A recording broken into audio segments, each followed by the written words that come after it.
So what we're looking at is the unit circle, identify unit circle, describe the relationship. And what's nice about the unit circle, it really helps us figure out sine, cosine, and tangent based off given angles.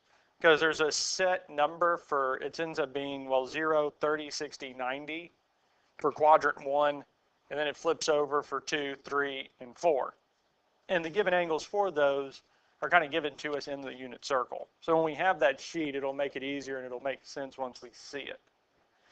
Now the unit circle is corresponding to the circle this here, where x squared plus y squared equals 1. And we're dealing with a radius of 1. So we're looking at this here. Now it works out that any other measure, where we have it make it bigger or make the triangle bigger, all of the angles work out to be the exact same. The values that we get work out to be the same. Because of whatever we scale the circle up to be, if we made it a radius of 2, well, that scale factor of 2 is going to simplify out of sine, cosine, and tangent. So we end up getting the same values. Because when we look at any angle for a given xy, it'll set up like this here. And it can be positive or negative. And for any xy on the circle, we get set values in the relationship where s is equal to r, and we have our functions. Now for this here is talking about for any values of sine and cosine and tangent. And we're talking about t as a revolution. So let me actually scroll down here. Because when we look at the unit circle or the coordinate plane, and we talk about this here, this t, sine of this angle, is equal to y, or this here now. Okay. And really we can deal with this in x and y coordinate planes, and we'll see that probably in a later little bit here. But it's talking about as it rotates about the circle. We have specific values that work along with this. For instance, we can talk about secant, cosecant, cotangent. Now the main ones that we look at for this angle are 0, pi over 4, pi over 2, 3 pi over 4 pi, 5 pi over 4, 3 pi over 2, 7 pi over 4, and 2 pi. So all of these values here. Now these aren't all of them. These are actually just pi over 4, 5, let's see here. Because this up here, this here would be pi. This is 0 and 2 pi. Because 0 and 360. Because 2 pi and 360 all the way around. So 0 is saying we didn't move. 2 pi says I went one rotation. Up here is going to be pi over 2. Down here is going to be 3 pi over 2. Pi over 2 is 90. 3 pi over 2 is 270. 270 degrees from this origin. Questions on this here so far?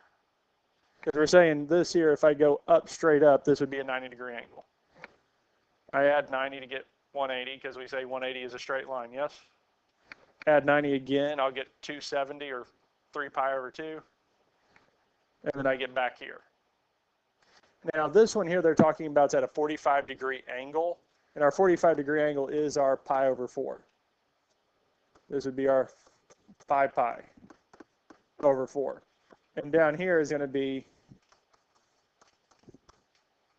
7 pi over, no, sorry, I messed these up. This here is our 3 pi over 4, 7 pi over 4, and here, yes, this is 5. It is truly a Friday. Because these here are purely talking about 45. Now what it ends up working out is if we look at sine, cosine, and tangent for these here, because we did 45 degrees yesterday for sine and got square root of 2 over 2. Yes? So sine of 45 degrees is square root of 2 over 2. Cosine of 45 is square root of 2 over 2. It's just that's what the value of that is at 45 degrees. And I think hopefully both, you can grab the yellow or your white calculator and do sine of 45 as long as it's in degrees. Does it say DEG or RAD at the top? So then do sine of 45 and see what you get. square root of 2 over 2. To do, because this here is 45, and if we add 90, 135 would be this angle here. So you can do sine of 135. Square root of 2 over 2. So 180, so 225 would be down here, and it should give you negative square root of 2 over 2. And 225. And then our last one over here, which would be 315, would be negative square root of 2 over 2. So this here is kind of a cheat sheet on what these angles are. Because if I have this, this is what they're going to be. Now the sheet that I told you that I'm going to give you, because normally if I had planned ahead, I normally do, I have a full-size 8.5 by 11 sheet of paper, a normal sheet of paper that has this circle big on it, that has spaces for the radian and degree measure for each one of these, and these spaces here to fill in the XY, what these values are. Okay? And this is helpful because if we have this, then we can reference back to it. Now, we also have these here. And these here are for 30 and 60 degrees. So 30, 60, 30, 60, 30, 60, 30, 60. Now, it might seem odd because I said this is 30, this is 60. And then said this is 30, this is 60, yes? Yes. So this one here, would this be our 30 or 60? This would be 30, this would be the x-axis. The x-axis. And this is really, we'll get into this more probably in a later chapter, but it's something called a reference angle. Because the reference angle is the angle that is less than 90 degrees in reference to the x-axis. Because again, what we're really doing is drawing a triangle, and that little angle inside is 30 degrees. Do you all see how this is kind of working? And really what we would have done if you had actually had the sheet, we would have been filling this information in. So, and what's helpful is we could look at the calculator and type in sine of 30 degrees. Okay, sine of 30 degrees is going to be 1/2. Sine of 150 is going to be 1/2. So this sheet here tells me a lot of these angle measures so I don't have to have them. Does that make sense? Now some classes, some teachers want you to memorize this thing. But if you notice something specific about it, is hopefully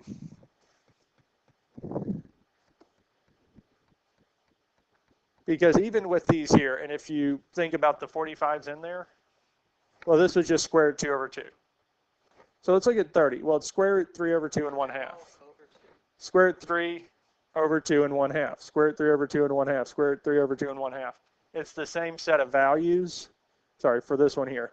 Because 30 degrees has the same two numbers in the same two spots. What is changing? The sign is changing, yes? So really, if I'm memorizing this, I'm only memorizing really 3, well, we can say 5 if we include these two here. And it's just changing the sign based off which quadrant it's in. Now, probably, because I know this has popped up on Facebook before, something that they talked about or posted about left-hand rule. And it showed a hand and it had 0 degrees, 30 degrees, 45 degrees, 60 and 90. Oh, that's what you were talking about? So there, I've seen it. Well, I've not seen it on Facebook because I'm never on Facebook. My wife has, and she asked, like, so does this actually do the angle measures? And no. What it's talking about is this here. So they talk about left-hand rule. So if you hold your left hand up. Now at 30 degrees, so this is 0, 30 degrees. If I pull this finger down, square root of 3 over 2, because everything's over 2 in this, yes? Square root of 3 over 2 would be cosine. Well, I'm left with 1 over 2, which is our sine. Because square root of 1 over, well, square root of 1 is just 1. 45. Well, that's the one in the middle. Square root of 2 over 2 and square root of 2 over 2. 60. 1/2 for cosine. Square root of 3 over 2 for sine. They call it the left-hand rule. And then 90, well, I have 4 up, yes, for sine. Well, square root of 4 over 2, which is 2 over 2, which is, what's sine of 90 degrees? Plug it in.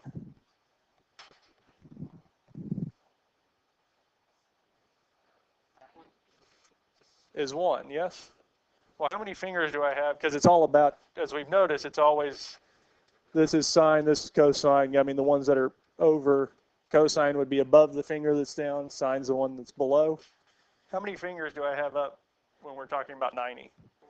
So I have 4 for sine, yes? How many for cosine? So it would be what?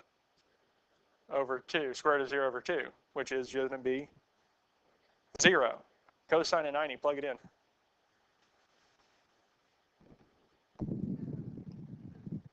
0.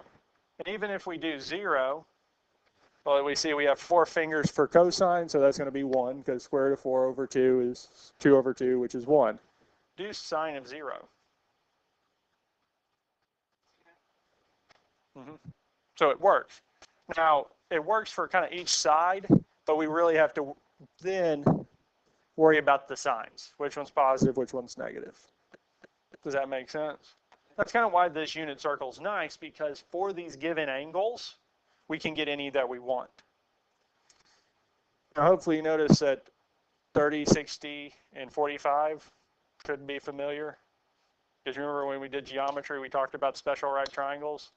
One of them was 30, 60, 90. The other was 45, 45, 90. That's why they use these here, because they have special properties to them. I mean, I didn't when I took my ACT, so. Okay. Now what we're going to look at this here. Now what I'm going to write them on the whiteboard. They're in your book. Is sine, cosine, and tangent. Now, sine of an angle is our opposite over the hypotenuse.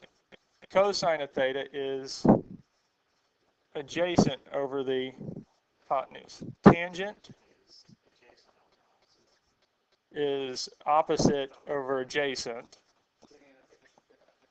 Now, cosecant, CSC of theta, is going to be the hypotenuse over opposite. It's 1 over sine.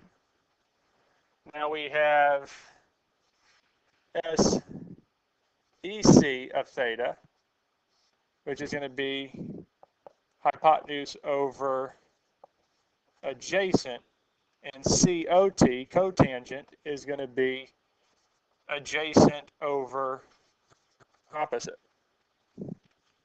So they're kind of the in flip of these functions. Now the way that I keep it straight, because CSC really, it's tempting to say it's connected to cosine, but it's not. Sine and CSC go together. SEC and cosine go together. It's very tempting to match up, so sine and SEC, SIN, SEC, those go together. It's not. Sine and SIN and CSC go together. Because CSC is the same as, and we'll get into a lot of these properties. Sine of theta is the same as 1 over CSC of theta. And CSC cosecant of theta is the same as 1 over sine. They're just the reciprocals. Now, what we want to do is we want to evaluate the 6 trigonometric functions for each angle. So I'm going to start off with sine of pi over 6. Now at this point here, we would grab the unit circle So pi over 6 is going to be our 30 degrees because to convert it over, I'd really do multiply this by 180 over pi. Well, pi and pi would, and 180 divided by 6 is 30. So when we look at this here, our 30 degrees would be our square root 3 over 2 and 1/2. So sine of pi over 6 would be 1/2, because that's our sine of, So the second. yes. Cosine of pi over 6 is going to be our square root 3 over 2. Tangent of pi over 6. Now tangent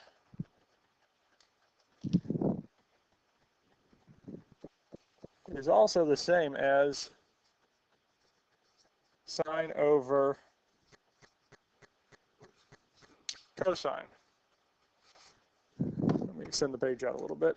So what I could say, well, sine was what? 1/2 over, I can plug that into the calculator. I'd plug it into the white one, the TI-30XS. Don't do it in the graphing. It will give you a decimal answer.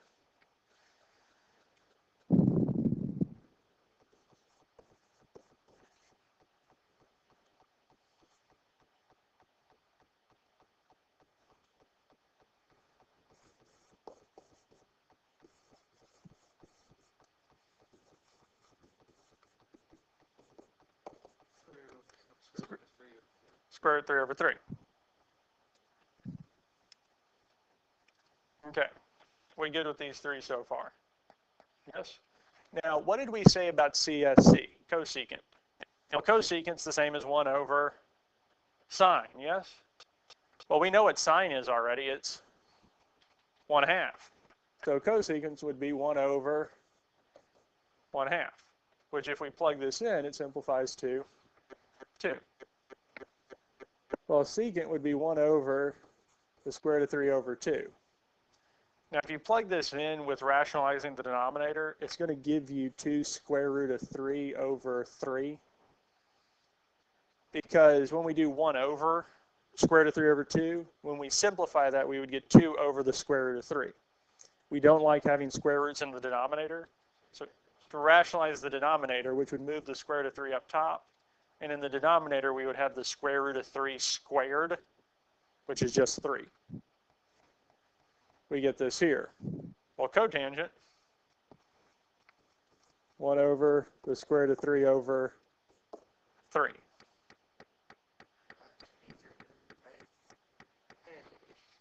Because if we flip it, it'll be 3 over the square root of 3. So we'd multiply top and bottom. We get 3 square root of 3 over the square root of 3, which is 3. The 3 on top and bottom would cancel, leaving me with just, well, sorry, not 3. Square root of 3. Yeah, because 1 over the square root of 3 over 3 would be 3 over the square root of 3. Because that'd give us 3 square root of 3 over 3. And the yellow, or the TI-30XS actually will simplify radicals. Questions on this here? So really, for these here, with all 6 of these, this is more tedious than anything else. Because once I get sine, cosine, tangent, I just have to do 1 over them to get the other 3. Questions on this here?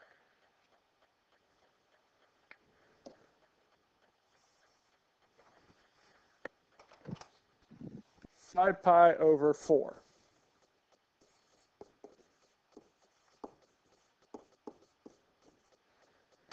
So we'd have to go back a few slides. You're still wanting to move. So 5 pi over 4 was down here, which is our negative square root of 2 over 2 and negative square root of 2 over 2. So sine and cosine are both going to be the same. too far. So here, negative square root of 2 over 2. Cosine of 5 pi over 4. Negative square root of 2 over 2. Because since we're in the third quadrant, both are going to be negative. Now, tangent, we said was what? Sine over cosine. So this would be negative square root of 2 over 2 over negative square root of 2 over, and it'd be positive. Because at 45 degrees, all of them, because sine and cosine have the same value, tangent would be 1. Now it'll switch between positive and negative depending on what sine or cosine are. Because since here sine and cosine were both negative, it is positive. If one of them's positive and one of them's negative, so quadrant 2 and 4, this would be negative.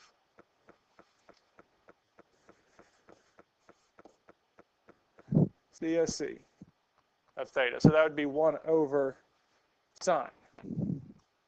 So that would be 1 over negative square root of 2 over 2, which would end up being negative square root of 2, I believe. Because we'd have 2 over negative square root of 2, which is simplifying. You can plug it in a calculator. Go on and plug it in and make sure.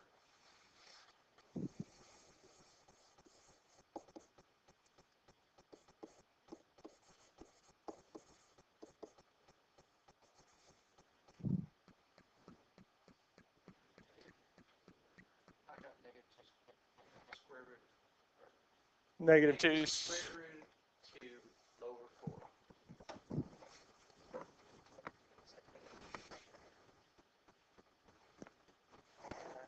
That looks right.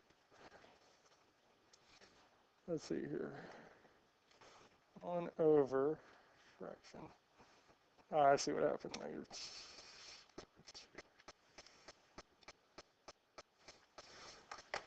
It saw it as the opposite.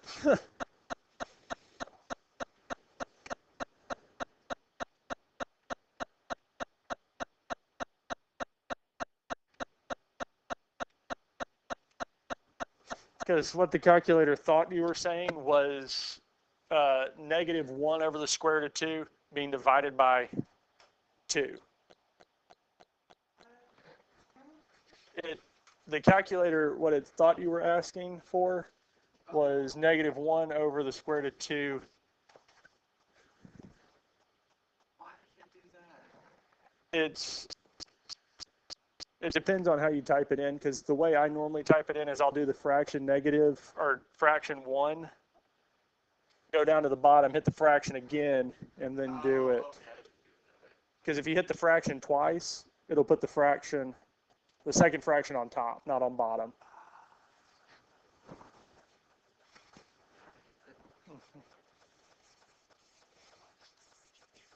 Yeah, so the reason I kind of noticed it was the second fraction bar was bigger than the top one. So it was saying the top one was in the fraction. Cotangent. What's cotangent of 5 pi over 4 going to be? Because if I flip 1 over 1 is still... Because here we would say we could do secant and cosecant, because it'd still be the same thing over itself. Because if cotangent is 1, tangent's going to be 1. Because they're going to have the same value at those spots. Questions on this here? We good with this here so far? Yes? I mean, this will be a lot easier with the unit circle.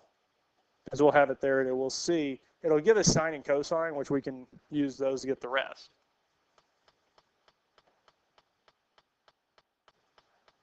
Let's look at pi.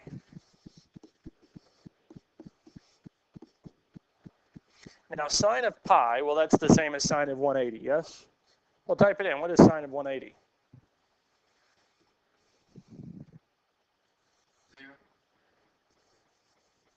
Cosine of pi,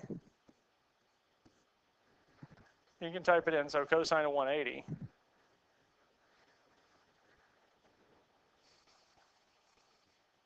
It is negative 1.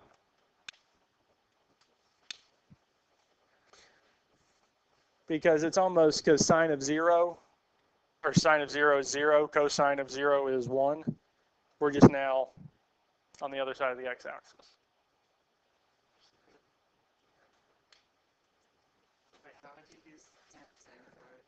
So for the hand, because left-hand rule, it's just going to be over here, 180.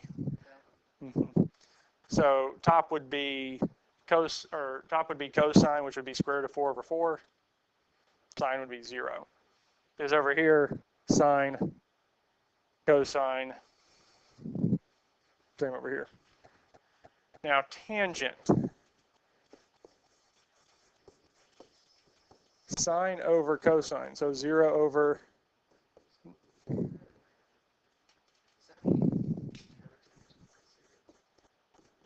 So if I flip it, I would have what? So this would be undefined, because we would have negative 1 over 0.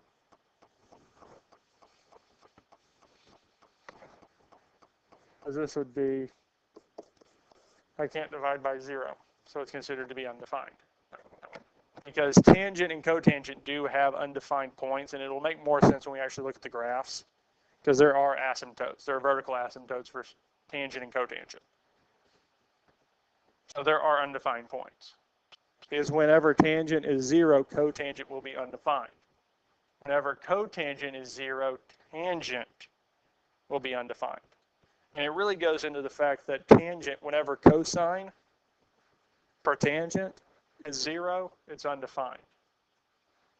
Well, cotangent is 1 over tangent. So this would be cosine of theta over sine of theta. So cotangent will be undefined when sine is 0. Does that make sense?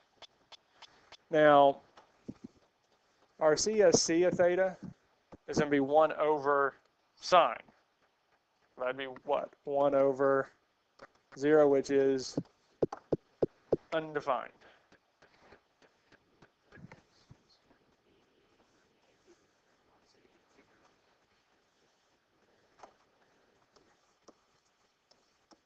Well, that's going to be negative 1 over negative 1, which is still negative 1. Questions on this here?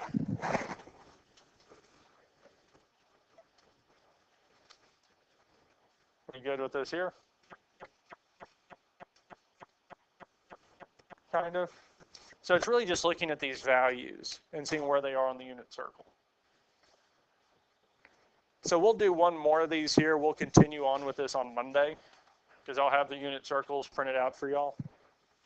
Now this one here is negative pi over 3. Our cotangent, or our, not cotangent, our, let's see here, coordinating points are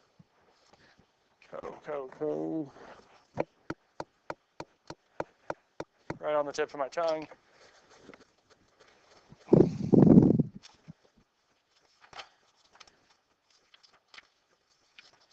I know I'm having to look this up. Our coterminal angles would be helpful, because where negative pi over 3, because yesterday we talked about coterminal, I can add 2 pi to it to find out what the positive angle is. Because if I add 2 pi, because that would be 6, 5 pi over 3. Because 5 pi over 3 or pi over 3. So 5 pi over 3. 5 pi over 3 would be here. Because we're going this way, 5 pi over 3, or negative pi over 3 down this way here. So we're really looking at this one here. And our point given to us on the unit circle is square root 3 over 2, comma, negative 1/2. Now,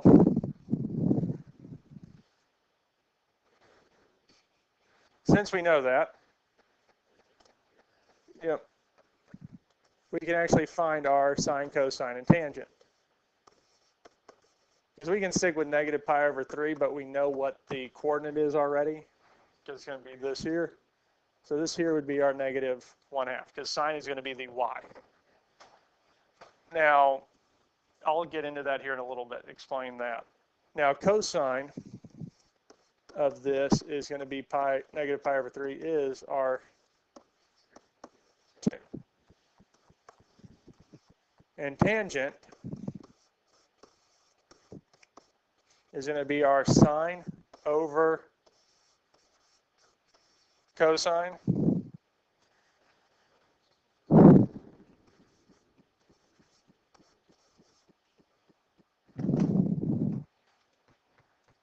Yes? I'll go in and plug it in. So let's see what it is.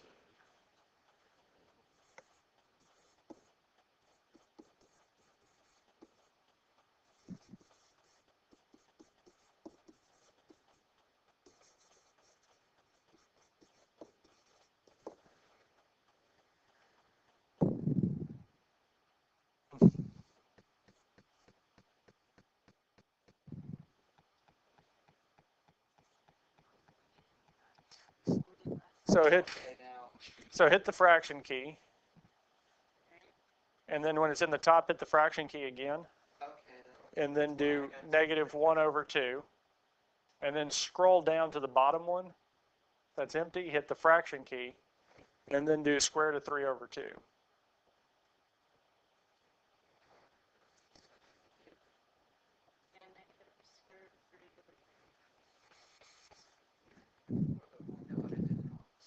So CSC is going to be the flip of this, which would give us negative 2. Now, when we flip this here and rationalize it, it will give us 2 square root of 3 over 3. And this here is just going to give us our negative square root of 3. Because again, we're just plugging these back in and flipping them. And that's it. Now,